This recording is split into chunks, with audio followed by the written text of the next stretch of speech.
Hi guys, welcome to another video from Overbite Gaming, and today, come on, we all knew I was going to get to it sooner or later. We're looking at Stellar Blade.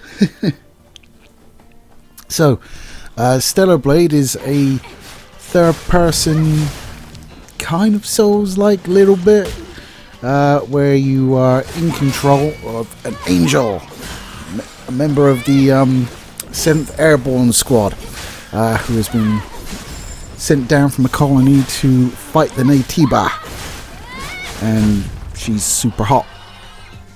There you go. And wears quite a lot of revealing outfits. And for some reason, Western society views this as a problem. I don't know why. It's like, you don't have a problem when you have a muscly man swinging a sword around, so meh. I'm okay with this. In fact, the director actually came out and said one of the things I've always said, so I super love the guy. not just for me 35 hours of murdering with a scantily clad maiden, but also because he is clearly a man of taste. And he said, in a third-person action game, you're going to be looking at the back of that character for a long time, so you may as well enjoy it. And I'm always like, yeah, because anytime I get the chance to, like, in a game like that, create a character, I always create a female one. So I see the buttons moving.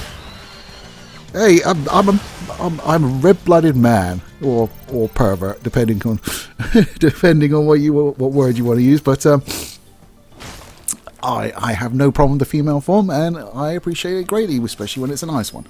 So there you go. Which was also hilariously debunked after Microsoft said, oh no, we only want real women in our games.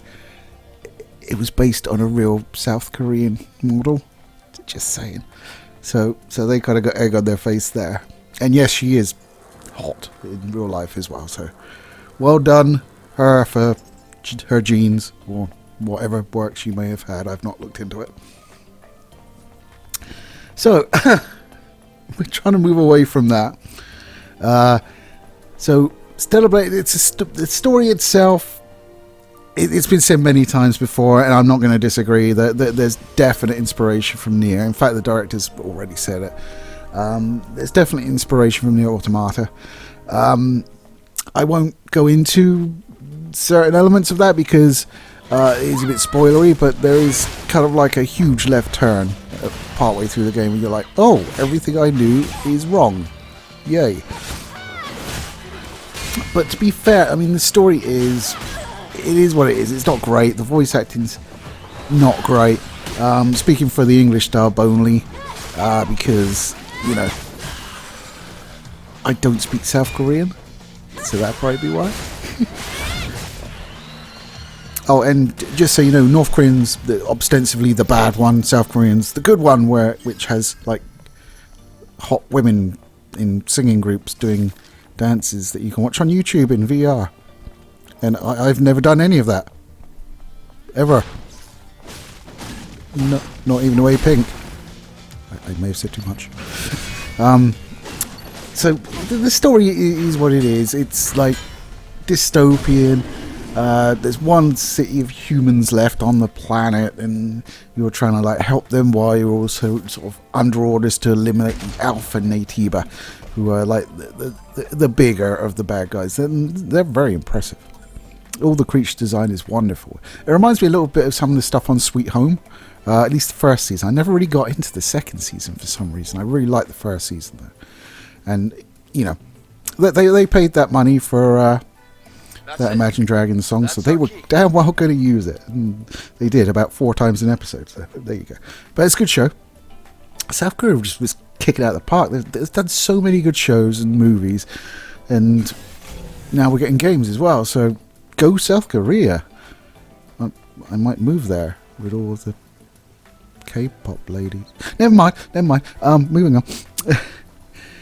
So, but I mean, what you're really in this game for is the gameplay. And the gameplay is superb. I did say it's Souls-like earlier. It is a little bit Souls-like in the fact that you have to dodge and counter, and you're fighting huge enemies, quite often with a lot of health. And you have like 3 healing charges, like Estus Flasks. So it's very similar. You don't have any stamina though, which I like.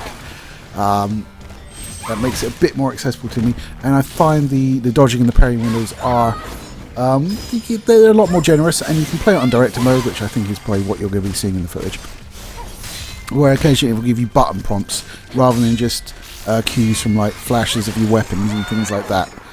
Just to make it slightly more obvious that you need to move your ass. There you go. You can also got a move called Shift, so if they go to do, I think it's called a fatal attack or something like that, you can actually sort of teleport behind them and hit them from behind. You can also stun them, and there's finishing moves, and it feels great. It really does. When you get that perfect parry and you feel the haptics go off in the controller, and you see the action on screen, and just hear the noise of that perfect parry go, it is quite satisfying, especially when you do it like 2 or 3 times in a row, and you feel badass. Now, it's easier, I would say, than most, well, all Souls games. Anything from FromSoft, especially. But there is still challenge to it, definitely. I have been put on my ass before. You are a bit squishy, but the nice thing about that is you never feel like you were tricked or hard done by this. There's no like stutters, you know, in like some games when it's timing based, they'll stutter their strikes, so they'll come down and they'll like pause for just a second and carry on, just to throw your timing off. None of that's in this. That they hit you when you expect to get hit. Once you've seen it once or twice, you normally get it down, but anything you do miss is generally your fault, and you know it, and you're just sat there going, oh, fuck that up, damn, what an idiot. Not, you stupid game, what are you doing? You know what I mean? A lot of the time you get angry at the game.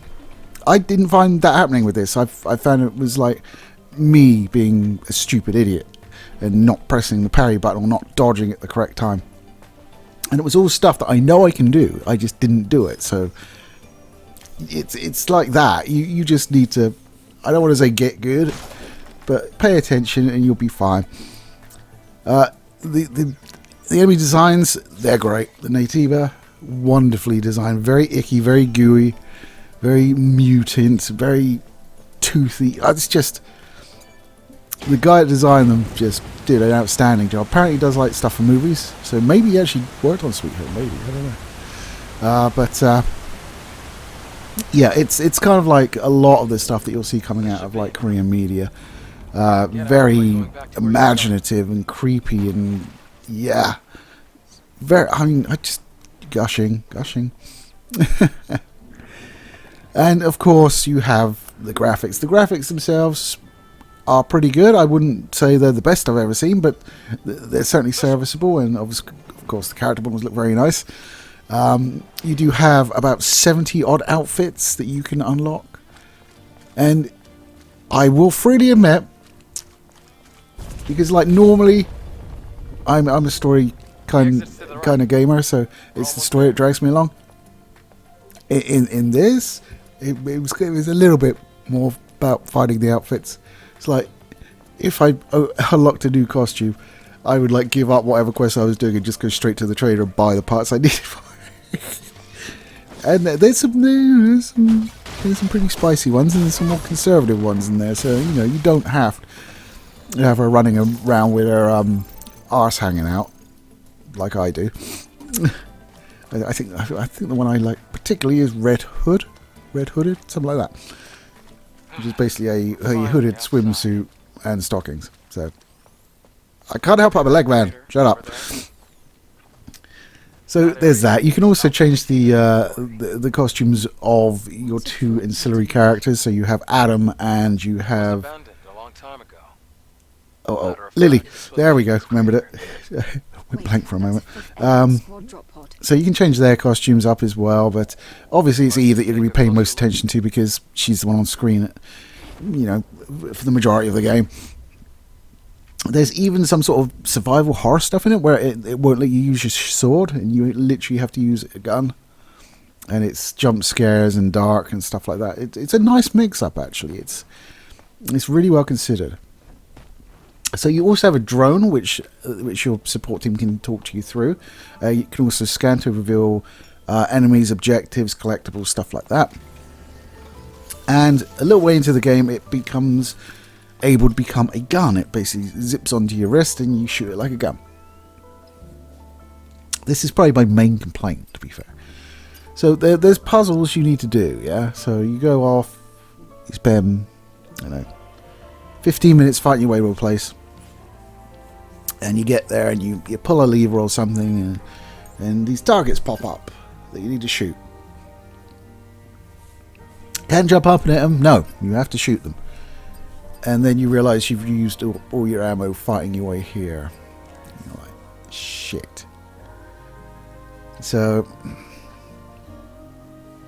what happens? You have to try and either loot some ammo or go back to your camp. And when you go back to the camp and you rest, just like in Souls games, it respawns all the enemies. Well, all of the non-boss enemies. Lovely. So you fight your way all the way again with ammo this time and then do the challenge. So I think if there was some utility on the gun that could have been used just for the challenges, maybe, that would have been good. Then you wouldn't have to worry about keeping an eye on your ammo counter. It's just a time sink. Some of the puzzles are pretty good. You get a lot of the common ones are you'll get a code, and then you'll go to the door, and then you can put a hint up, and it will show you the code on the door panel, and you just match the symbols. Other ones are basically just like ranks of arrows that you need to replicate on your joypad within a certain time. They're fine, easy. Other ones require a little bit more thought, and some of them are quite of. It's a climbing puzzle, basically. So there's one early on where you go to like a solar tower. You need to work your way up it, and then you have to jump on these drones that raise you, and then you jump on another drone, it takes you down the bottom. You're like, shit, where did I go wrong? And then you work out, oh, okay, I got this way. And you work that out, and you find a little drone at the top who's been trapped, so you sort him out, and then, off he goes and repairs the tower, and you've restored power, and you can use your camps. Camps are really good. Because they have fast travel spots. You have like smaller camps and bigger camps. The smaller camps will have fast travel, a save point, which they all do in the form of a chair. So Eve will sort of lounge in the chair, and I think a shop as well. Yep, a shop. The bigger ones will have a repaired bench where you can make shit. And if you have facilities, you get skill points that you put into different slots and ranks.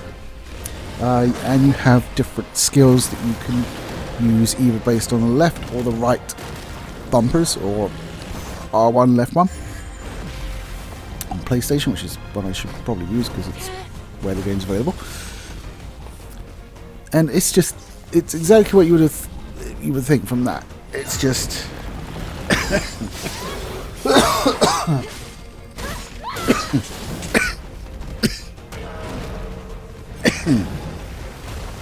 excuse me. See if we can cut that one too. It's just basically buffing your special attacks, your survivability, increasing stuff by percentiles. It's what you would think of for any sort of game of this nature with this skill system.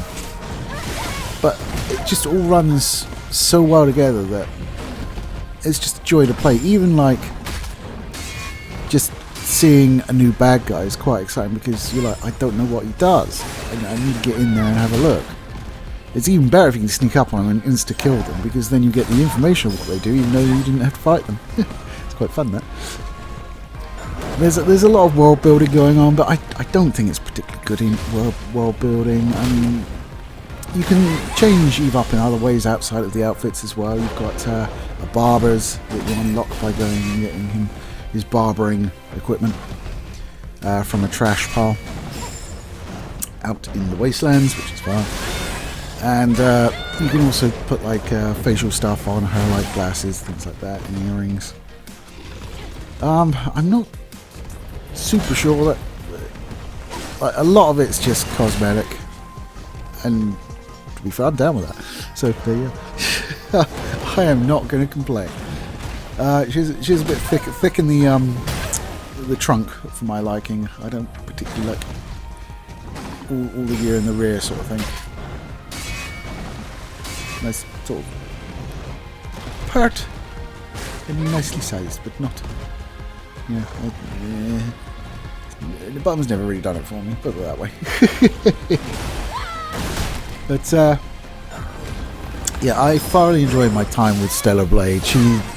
The game is just, it plays amazingly. The story is derivative. It does take a lot of inspirations from a lot of different other games. I think enough that you can't call it out for being a complete rip-off of one or the other, but it's more of a melange of a lot of popular mechanics that have been all put together with a lot of skin, which is good. Yeah, I'm sorry, I'm a pervert. I can't get away from that. Where you are? Besides, anyway, I prefer Taki. I thought she was better looking, but whatever. Yeah, it's not the one I get to play, is it? Fine. I shall miss her though. So the demo is freely available on the PlayStation Network, so if you do have a PlayStation 5 and want to give it a try, there's no reason not to. The demo does a pretty good job of showing you a nice vertical slice of the game. It's not just like the opening moments or anything like that. It's pretty long and it does a good job, and I did play it prior to actually picking up the game itself. The game itself is, of course, PlayStation 5 full price, so it's a butt waterer in terms of cost, which is a shame. But it is what it is, and let's be honest, I'd rather give that amount of money to these guys in South Korea than I would Ubisoft making another fucking Assassin's Creed where they're finger banging history. But yeah. So I'd rather like pay the guys that have like given me what I want, which in this case is violence and half-naked women, rather than people that are just seeking and post messaging, which just needs to fuck off, really. You know, any messaging, just give me a good game, satisfy my pervy nature, and we're all good. That's all we got to do. That's all we got to do. Were you the one who sent the rescue signal? Anyway, guys. Yes. Yes. I had a horrible thought I wasn't recording for a moment, but I am, so I'll sign off now. Take it easy, and I'll catch you next time. Yes.